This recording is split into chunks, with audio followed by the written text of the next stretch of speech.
c'est vrai, et Naza très déçu, choqué. Ndenge tolobake tolinganaka ou soit toza famille. N'importe songa na olobaka toza famille bien tolinganaka bien balinganga. Je sais pas si on a kolo banning. Je sais pas si on a kolo banning. La fille n'a habité problème des années. Ouais, à Turquie. N'importe ce problème des années ni contre un gars. Donc, ils a première fois té. Ils a première fois té. Ils a qui clique moko ya ba fille na biso moko théâtre. Parce qu'il a besoin plus ba détruire ngai. Ba tunyo so baza courant ba bi ke na botaki non. Na bota na 2013. Ba période mon na bungaki na bota na 2013. Pas moi na a mon na pototé. A mon na kini. Après on a pris moi na ko ba 8 mois aya ko voyager na ye akende ni Londres. Tant à Londres wana bon les solo pesanga na ngote boko fana entre amis boye fournement téléphone boye code ye ba moni boki okepe ko zwa ba moni tozaka na secrétaire ba ninga na ye ba bengi mutu kutu boye kutu tokasa kutu akusundola ye boye na boye matinda mbonga kipa mona bie kipa mona kitoko ndima te azana ye soki balba biso ba start bota ba prêtre te azana ye ka mutu ordinaire mutu normal kaka azana ye pe jeune qui par moi elle est bien vraiment bien jalousie kaka la fille elle est amoureuse de papa moi na ngai nzambe ko sangana na ba to mususu bazara na bango ba créer balingi balingi te mais ba fausse information quoi tant on a té za ba to mususu balinga ka ba mona yo za les résultats au sepelate ba no ba sepelate donc c'est un peu ça eza ko to likamute ke o eza likamo eza pété likambu yolo bala mutu ke no mona na zaka mwana ote et tant ba ebeke yo mara nanga to tambola na yo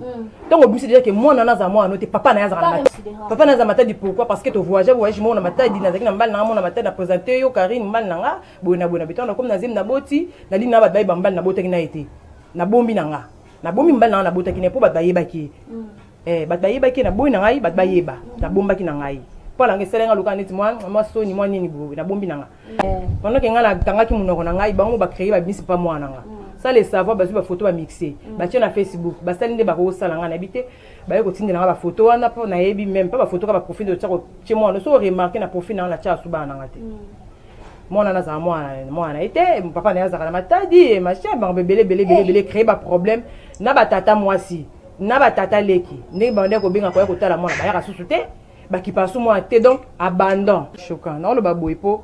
nga za na ngala bitite ya ko lakisa batu mawana nga to pasi na ngai ba yo kanga marathoni te na za na ga moi si makasi na obunda pe na obunda nga mochi na suka bana ba lia bien baza bien balata bien comme d'habitude ya liboso kutu na boko le nga moko na zala moi mkie soki ba 16 ans na boko la moi na nga ti azui diplôme d'état yo moko nga moko ngai moko na obunda pe kaka na opesa bango ka ba bonne chance bonne chance 2020 Exode mon Exode benga so autant à Bible était Exode a sorti signification nango yango wana tango ngala obima bino bokwe demande ami ya mbala ya mninga ya kala ubanda kutune comment va ta fille ya ma fille o botana diana nga botana diana na ngona na conversation batindela ngango o mususu azaka na Bruxelles wana yepe akeko luka lisusu kaka même mutu bakuta ba yepa yebise luka adresse bona Facebook yepa ye j'ai à te parler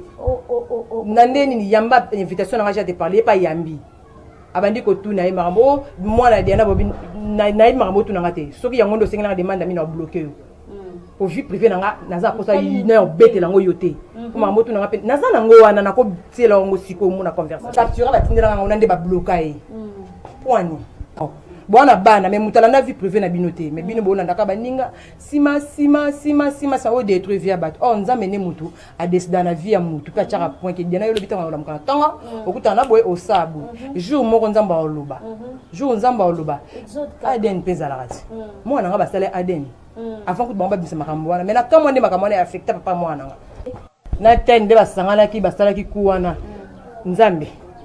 na loba vie privée na la TVT mais na lobby ngo po eza mutu asali makambo wana toza na ye même musala collègue pe azala misa na to tambola na ye donc naza obligé oloba